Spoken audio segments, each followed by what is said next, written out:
창세기 9장 18절부터 23절까지 말씀, 우리 한 목소리로 함께 천천히 합독하시겠습니다. 방주에서 나온 노아의 아들들은 셈과 함과 야벳이며, 함은 가나안의 아버지라. 노아의 이 세 아들로부터 사람들이 온 땅에 퍼지니라. 노아가 농사를 시작하여 포도나무를 심었더니 포도주를 마시고 취하여 그 장막 안에서 벌거벗은지라.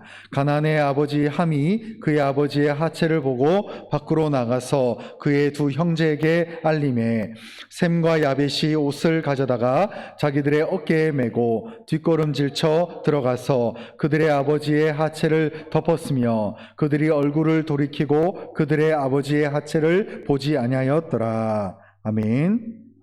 오늘 말씀은 창세기 강의 31번째 시간, 지혜로움과 미련함의 차이라는 제목으로 여러분들에게 하나님 말씀 전하도록 하겠습니다.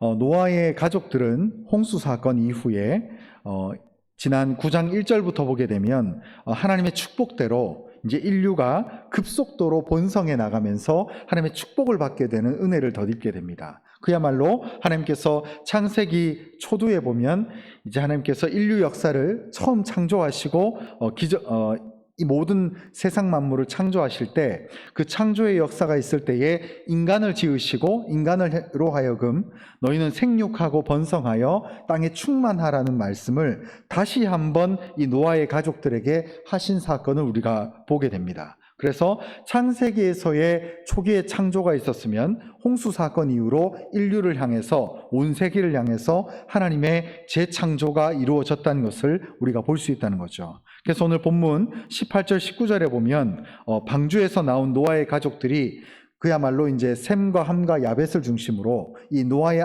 아들들을 중심으로 이제 온 땅에 퍼지기 시작하면서 그 기반이 농사를 기반으로 해서 온 땅에 퍼지기 시작했다는 것을 오늘 본문 19절을 통해서 볼 수 있게 된다는 거죠.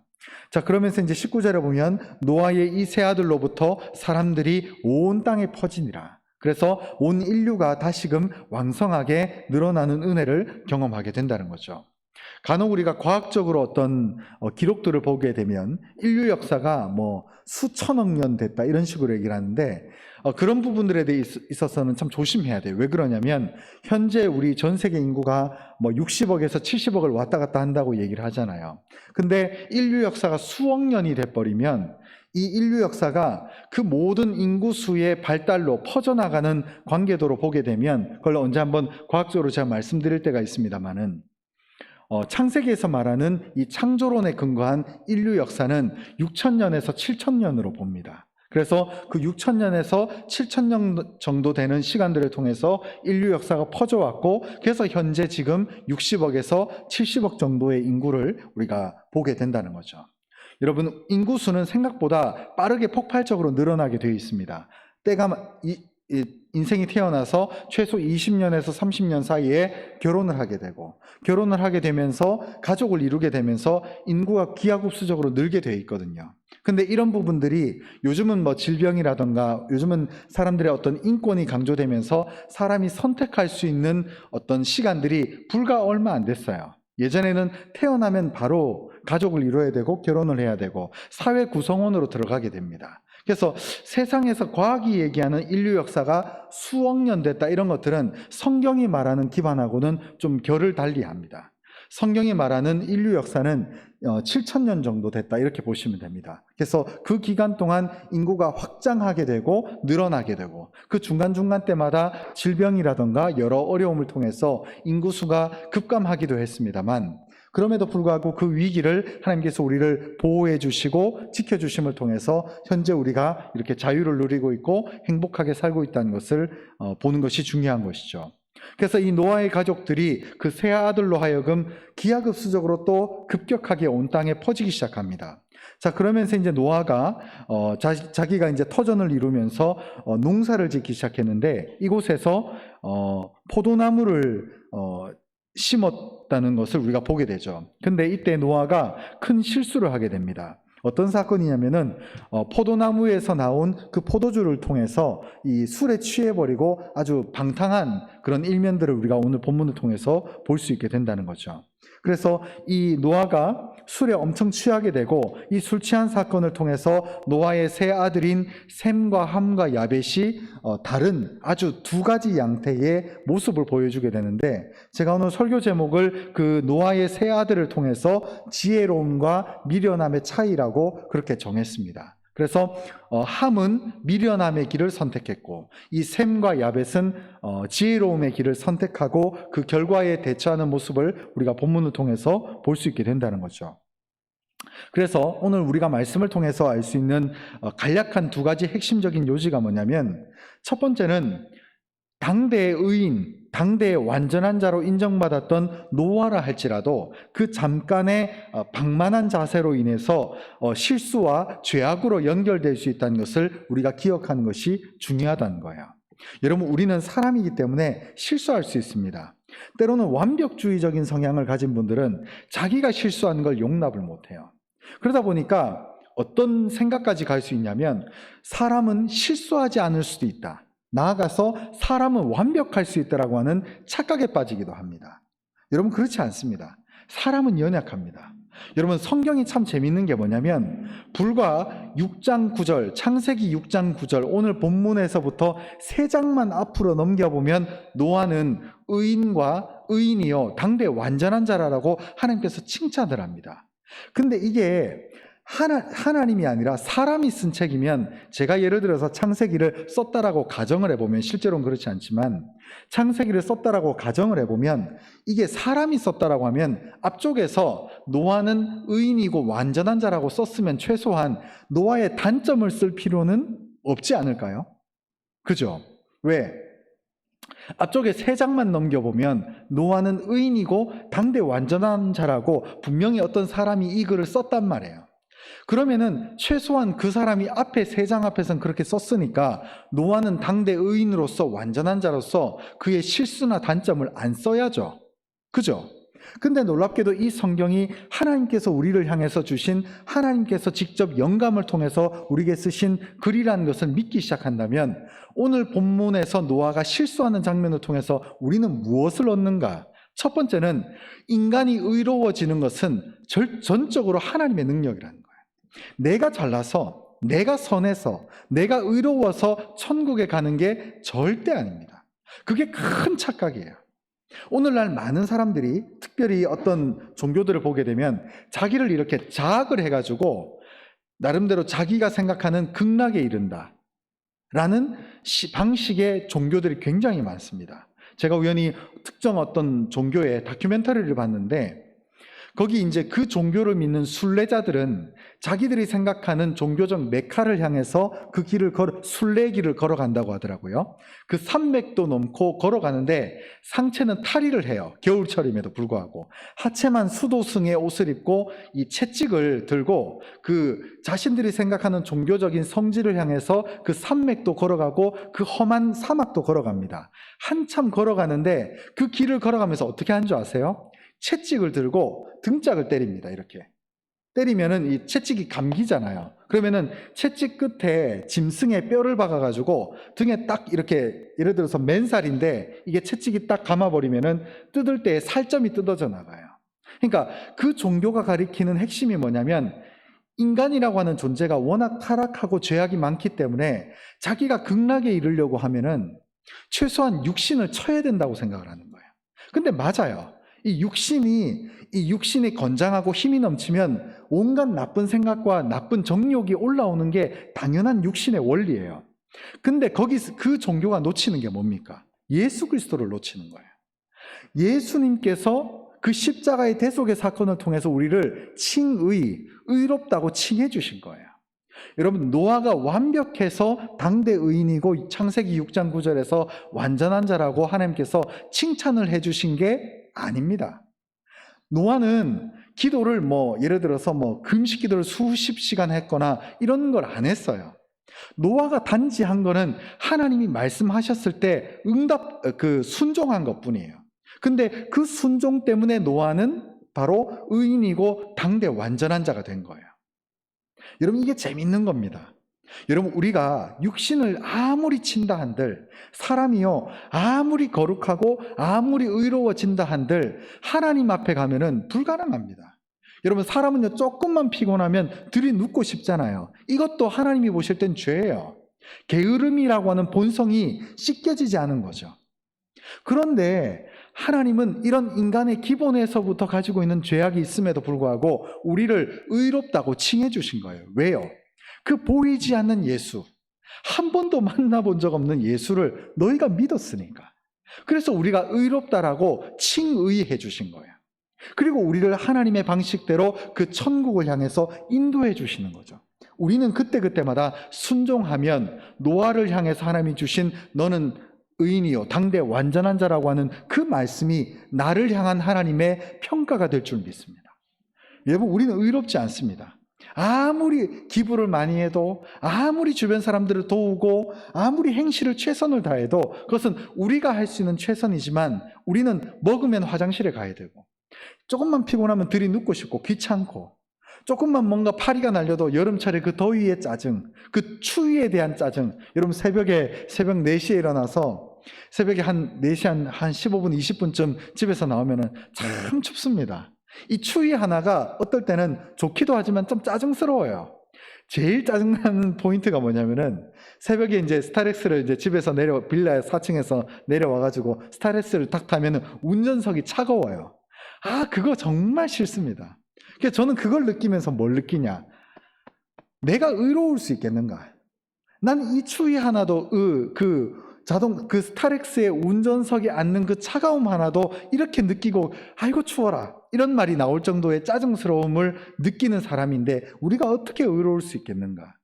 그러나 우리가 하나님 안에 거하면은 하나님께서 우리를 의롭다고 칭해 주시면 우리가 진실로 하나님께서 기뻐하시는 자가 될 수 있다는 거예요. 여러분, 거룩은 목소리에 가까이 이렇게 돼가지고 할렐루야, 이게 거룩이 아닙니다. 기도를 신령하게 하고 예를 들어서 병을 고치고 이런 게 거룩이 아니라 하나님이 말씀하셨을 때 순종하는 게 거룩입니다. 여러분, 노아는 마이크에 대고 할렐루야 자기의 거룩함을 사람들에게 자랑 안 했어요. 노아는 세상 사람들이 욕할 때에도 하나님이 말씀하신 거, 비가 한 방울도 떨어지지 않는데 그 산 중턱에서 방주를 지었던 것, 그 순종이 거룩이고 그 순종이 당대 완전한 자, 당대 완전한 자, 의인이라고 부름을 받는 핵심적인 근거였어요. 여러분, 거룩은 폼 잡는 게 아닙니다. 거룩은 순종이에요. 순종할 때 거룩을 통한 역사가 나타나게 되어 있습니다. 그래서 우리가 오늘 본문을 통해서 알 수 있는 가장 중요한 핵심이 뭐냐면 사람은 불완전하다. 사람은 완벽할 수가 없다. 그러나 하나님이 우리로 하여금 의롭다라고 칭해 주시면 우리는 의로운 존재가 된다. 이게 명답이고 이게 해답이라는 것입니다. 그리고 또 두 번째, 비록 노아가 실수했지만 하나님께서 그러한 노아의 실수를 통해서 하나님의 역사를 이끌고 있다는 것을 기억하시기 바랍니다. 그러나 단 놓쳐서는 안 되는 것이 노아가 실수한 걸 통해서 하나님께서 역사의 과정으로 이끈다고 해서 그래 나도 실수해도 되겠네, 실수 이 정도 인간은 누구나 하는 거잖아가 아니라는 거예요. 우리는 늘 하나님 앞에 깨어 있어야 되고 기도해야 되고 하나님의 뜻을 간구해야 되는 심령이라는 것입니다. 그래서 오늘 이 본문 21절부터 23절을 보게 되면 이제 노아가 포도주를 먹으면서 취하게 됩니다. 제가 한번 읽어보겠습니다. 21절, 포도주를 마시고 취하여 그 장막 안에서 벌거벗은지라. 우리는 속옷이, 현대에 우리가 살고 있는 우리는 속옷이 있으니까 아래에서 위로 입는 옷이 있어요. 바지 같은 건 아래에서 위로 입잖아요. 근데 이 당시에는 무조건 위에 덧입습니다. 그래서 속옷도 배옷이라고 해서 위로 이렇게 구멍이 나 있고 위로 덮어 입고 그나마 이제 펄렁거리지 않도록 허리춤을 매는 것이 고대 사회의 옷이었어요. 그래서 속옷 위에서 아래로 입습니다. 그리고 허리를 묶습니다. 그리고 겉옷 위에서 아래로 도포자락처럼 입고 또 허리를 묶습니다. 그래서 밑에서 위로 입는 것이 없어요. 그러다 보니까 이 당시에 이제 노아가 포도나무를 심었고 그 포도나무에서 오는 포도주를 상식 이하로 거하게 마셔버려요. 취할 정도로 마십니다. 그래서 마시게 되면서 이제 노아가 벌거벗은 상태에서 하체가 노출이 돼 버려요. 우리 22절을 같이 한번 읽겠습니다. 22절입니다. 시작.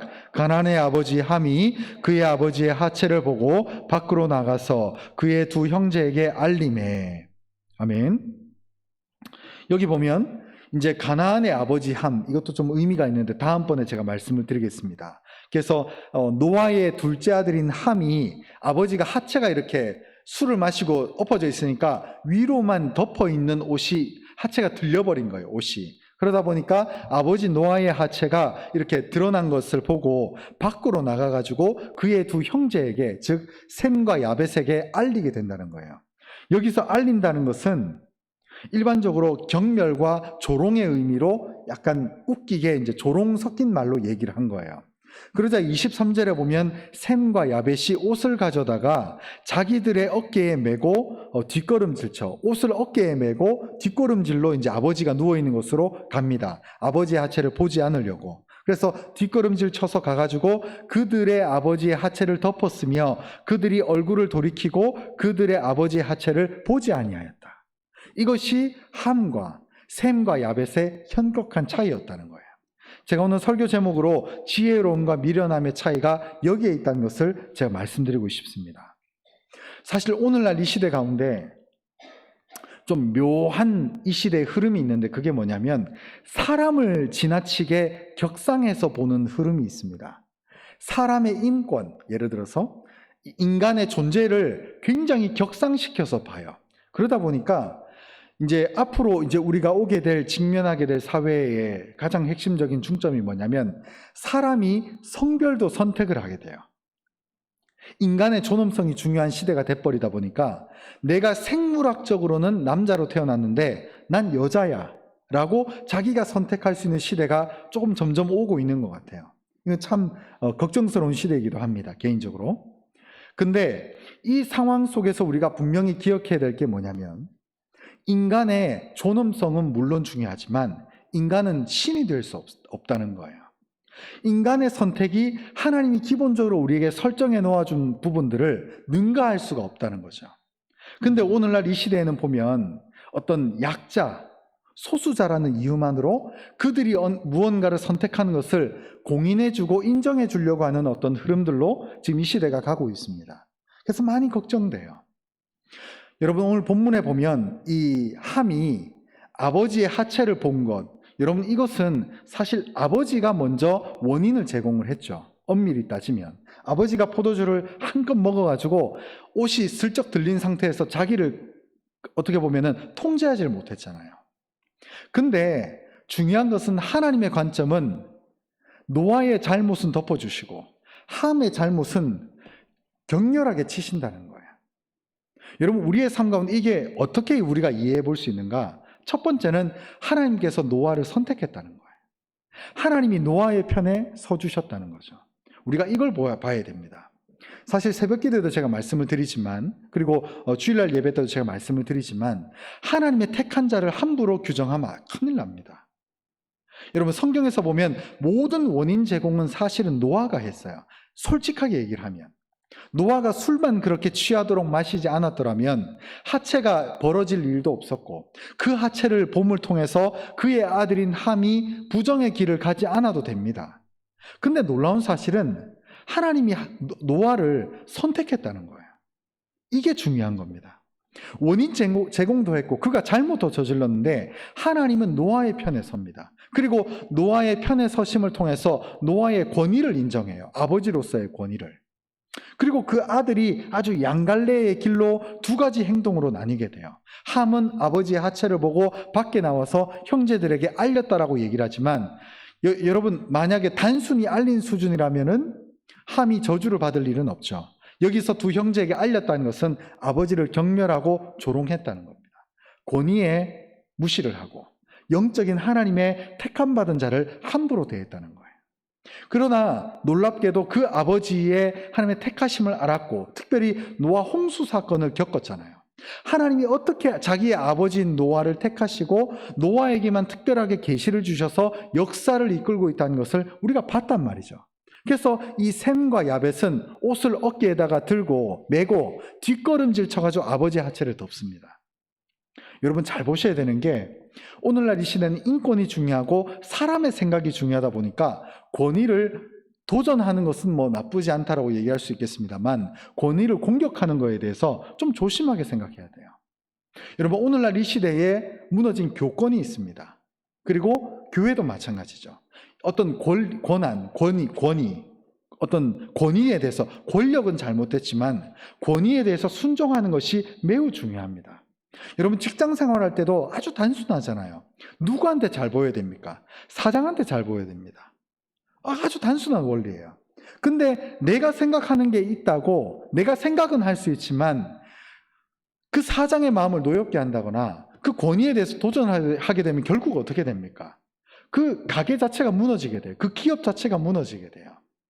그것까지 물론 가는 것을 바라는 것은 아니겠지만 우리가 명심해야 될 게 뭐냐면은 권위자들을 존중할 필요가 있다는 거죠.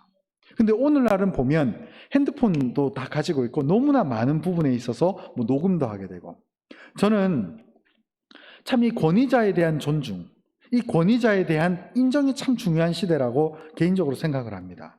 근데 오늘날은 내가 느끼는 게 너무 중요한 시대가 돼버렸어요. 그래서 그러다 보니까 사람들이 순종할 줄을 몰라요. 사실은 순종할 줄을 몰라요. 그거는 당신이 생각하는 거고 나는 이렇게 생각한다. 근데 축복은 권위자로부터 오거든요. 그러니까 우리가 잘 생각해야 돼요. 단순히 무조건 권위가 무슨 아무 소리를 하든지 무조건 순종해라 이게 아니라 축복과 은혜가 누구로부터 온지를 봐야 된단 말이에요. 근데 그걸 너무 모르는 것 같아요. 오늘날 이 시대의 사람들이. 그래서 아무 때나 얘기해요. 자기 멋대로 얘기하고 그 권위자에 대해서 생각하지 않는. 그래서 자기가 느끼는 대로, 자기가 바라는 대로 생각한 다음에 여론을 조장하죠. 이거 굉장히 위험한 거예요, 사실은. 축복이, 그래서 오늘날 이렇게 보면은 우리 한국 사회가 조금 파괴적이라는 생각이 들 정도로 질서가 좀 무너지고 있는 느낌이 있어요. 사장이나 말단 직원이나. 아니죠. 사장은 사장으로서의 지위가 있어요. 말단 직원은 말단 직원으로서 자기가 이제 그 위치와 직위가 있단 말이에요. 물론 인간으로서는 존중받아야죠. 무조건 무슨 하인대하듯이 가축대하듯이 해라 이게 아니라 최소한 이 말단 직원으로서는 또 생각해 볼 가치가 있다는 거예요. 물론 여기까지 가면 너무 이제 성경 밖으로 얘기가 나옵니다만 여러분 오늘날 이 시대에 제가 개인적으로 걱정되는 것 중에 하나가 오늘날 다 올라오는 이 젊은 세대들이 권위에 순종할 줄 모르는 시대가 되고 있는 것 같아요. 많이 개인적으로 걱정됩니다. 다음 세대가. 저도 어떻게 보면 굉장히 젊은 사람인데 걱정돼요. 너무 자기 마음대로 하려고 해요. 근데 그것이 어떤 조직에 도움이 되고 공동체에 도움이 되면 너무 좋은 거죠. 근데 공동체의 이익과 공동체의 발전과는 전혀 상관없는 개인적인 어떤 성향, 개인적인 바램들 이런 것들이 너무 개인에게 구체화되니까 문제가 되는 거예요. 여러분 오늘 함은 잘못한 게 아닙니다. 아버지가 먼저 실수를 제공했어요. 원인 제공자는 아버지입니다. 근데 놀라운 사실, 객관적으로 보면 아버지가 잘못했어요. 근데 문제는 하나님께서는 노아를 택했다는 거예요. 이게 중요한 관점이라는 것입니다.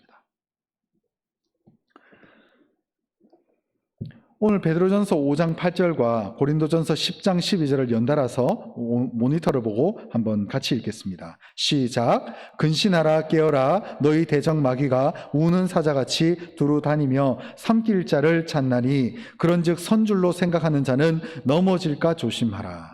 아멘. 여러분 우리가 근신하고 깨어야 됩니다. 정말 우리의 대적 마귀가 우는 사자같이 있다는 것을 믿고 우리 스스로가 노아의 입장에서 우리가 생각해 보면 우리 스스로 실수하지 않도록 우리를 잘 봐야 됩니다. 그래서 선줄로 생각하는 자는 넘어질까 조심해야 됩니다. 그렇기 때문에 먼저 우리가 깨달아야 될 핵심적인 요지는 노아의 입장에서 생각해 보면 깨어 있어야 되고 항상 조심해야 되고 하나님께서 우리에게 복 주시는 그 은혜를 놓치면 안 됩니다. 하나님께서 노아의 가족을 보호하심을 통해서 홍수 사건을 이끌어 주시고 이 노아의 가족을 중심으로 생존케 하시고 번성케 해주셨어요. 얼마나 큰 축복입니까? 근데 그 위기의 시간이 지날수록 사람들은 대부분 조금 방만해집니다. 그래서 그 홍수 사건이 일어나고 수많은 사람들이 죽어나간 것을 보고 난 그 다음에 긴장이 풀려버려요. 그래서 우리가 은혜 받았을 때 조심해야 됩니다. 하나님께서 회복해 주시고 응답해 주셨을 때 조심해야 돼요. 간혹 우리가 삶에 큰 기도의 제목이 있는 분들이 그 기도 제목을 오랫동안 기도하고 간구하다가 응답을 받았어요. 그건 너무 좋은 거죠. 문제는 그 응답을 받고 나서 신앙생활이 처지는 걸 봅니다. 그래서 간혹 목회자로서 보면 어느 정도 적절한 고난은 참 필요하다는 생각이 들어요. 오히려 그 사람의 신앙을 윤택케 합니다. 하나님을 붙들게 돼요. 우리 새벽기도 보면 꼭 그렇습니다. 자식 문제로 고민할 때에 우리 예전에 저도 어릴 때 그랬거든요.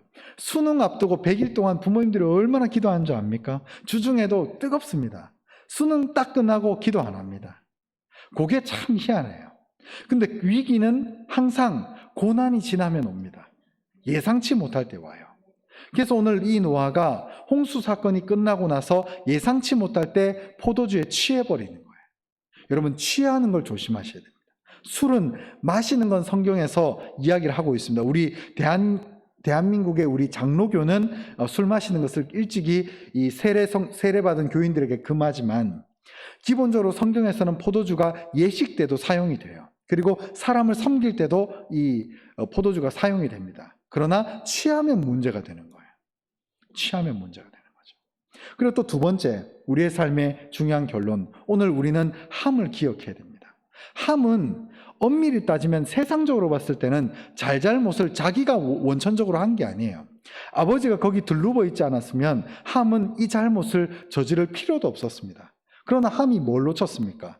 하나님께서 자기의 아버지인 노아를 택했다는 것을 놓쳤어요.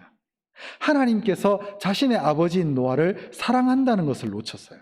그래서 아버지의 잘못을 주변 형제들에게 웃기면서 조롱하듯이 놀렸습니다. 그것이 문제가 되는 거예요. 여러분, 우리 교회에서도 그렇지만 항상 입이 문제예요. 입이. 말 항상 잘해야 됩니다. 말을 조심해야 돼요. 그래서 우리가 말 한마디 할 때에도 어떤 사람이 누가 나한테 어떤 문제를 가지고 얘기를 하고 누구를 조롱하듯이 다가오면은 동조하지 마십시오. 동조하는 건 미련한 일이에요. 동조하지 말고 어떤 누군가가 나에게 비판하는 얘기를 하고 누군가를 헐뜯는 얘기를 한다면은 너 왜 그런 말 하냐?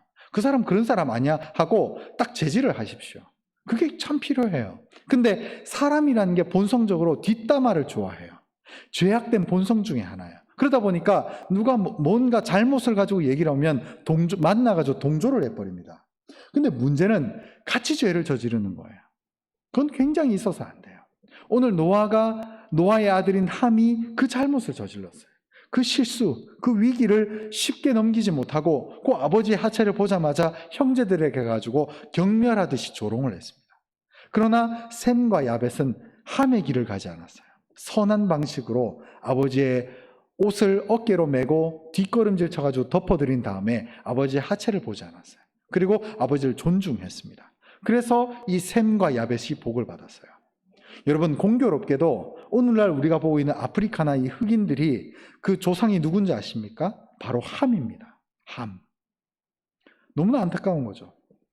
백인들이, 그리고 이 중동에 있는 사람들이 셈족과 야벳이거든요. 그래서 보통 중동에 있는 중동 사람들이 셈족이고 그 백인들이 주로 야벳의 후손들입니다. 그래서 그들은 인류 역사가 지내오면서 엄청난 복을 받았어요.